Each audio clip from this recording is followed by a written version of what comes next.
Hey, I'm Adam Thompson. I'm a consultant in strategy and organisational design, and today I want to talk to you about something that's on the business plan of every corporate service area going around, and that is business partnering. Let's get right into it.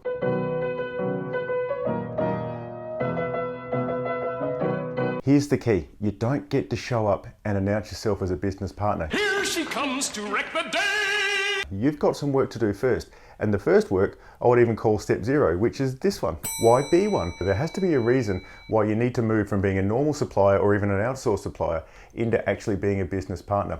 That depends on what the goal of the organisation is and how perhaps being a business partner can actually help out that area that you're thinking about partnering with. Now let's define what we're talking about with business partnering. We can use one of the definitions from the strategic work of Patrick Hoverstadt and Lucy Lowe in their book Patterns of Strategy, where they talk about the strategy of strategic partner.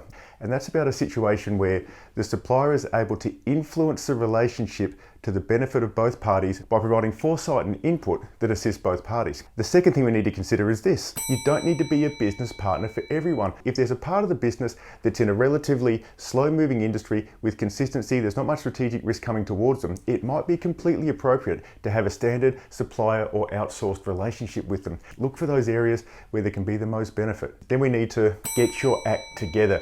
You don't get to show up and say, hello, my name is Adam and I'm here to be your business partner. This is it.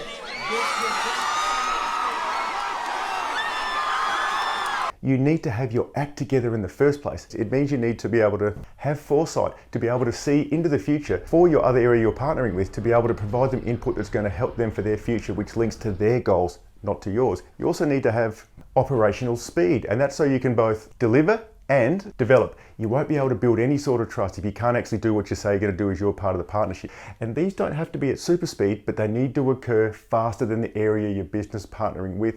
Otherwise, what's the use? And there's one final thing you need to have in place, which is a bit of that word. I think it's pronounced agility. Seems to be a popular word these days. So hot right now. You need to have some sort of agility, because if you're going to be a partner and what your business partner needs is going to change, you need to be able to change with it. If you haven't got this stuff, don't go business partnering, because you'll end up in a worse situation than you're starting with, because you'll be someone coming up offering the world and then being able to deliver a piece of dirt. What you're better off to be able to do is just be a good supplier or outsourced partner and do your job. In the meantime, put in the work in terms of getting these things ready so you can actually get it done. All right, let's say we got this stuff in order. Let's get on with it. We need to now make a sale. That means to actually start the relationship, to create a situation where they feel comfortable starting to talk about the issues that they're facing. And your job is then to listen and then tentatively provide value.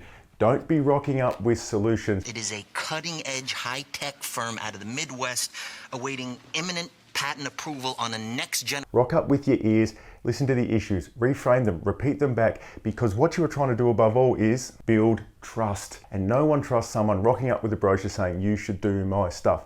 If you get to the situation where you can tentatively start talking about a future that you might be able to shape together and what your input might be, then you might be able to turn that into some actual actions. And that means you now need to deliver what you said you were going to deliver. You can't trust someone who can't do what they said they were going to do. But while the delivering's occurring, we need to deepen the relationship. So that takes us back to the things we were talking about before. Keep on working on foresight. Keep making sure that your operational speed increases and you've got the agility.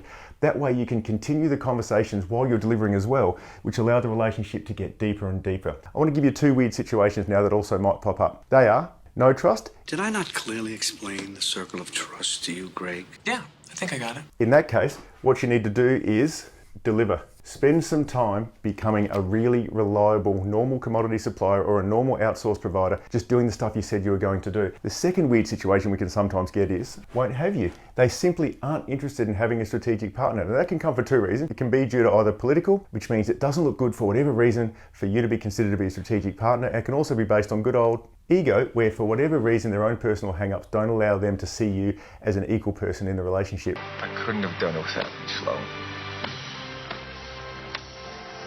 Really? No, of course I could. What you do in this situation is twofold. First, The mental game is to see that you're there to serve the organization, not yourself. Step 2 is to then put into action the Jeeves strategy. The Jeeves strategy is where you go into the relationship, making sure that you are appearing like an outsourced provider or like a normal supplier, doing what you're told, sorting things out. But at the same time, you're suggesting things and you're moving things forward, always from a one-down position that can actually help them strategically. This strategy is not for everyone. You and your people need to have the ego development to be able to handle doing something for the greater good that you won't get recognized for. The whole idea is ridiculous. Well, it was my idea. But I'll think of better ones. Heads up! You can't just write business partner in your plan and then decide this is what you're now here to do. But in the meantime, you can keep on delivering, get your act together over here, take these steps over here, and you'll be on your way to offering the value that you want to add. Now, there's an article that goes along with this. To get that, just come to my blog just here. It's called zenorganizations.com. If you'd like a hand with this stuff yourself, just email me. I'm happy to answer any questions. And otherwise, I'll see you next time.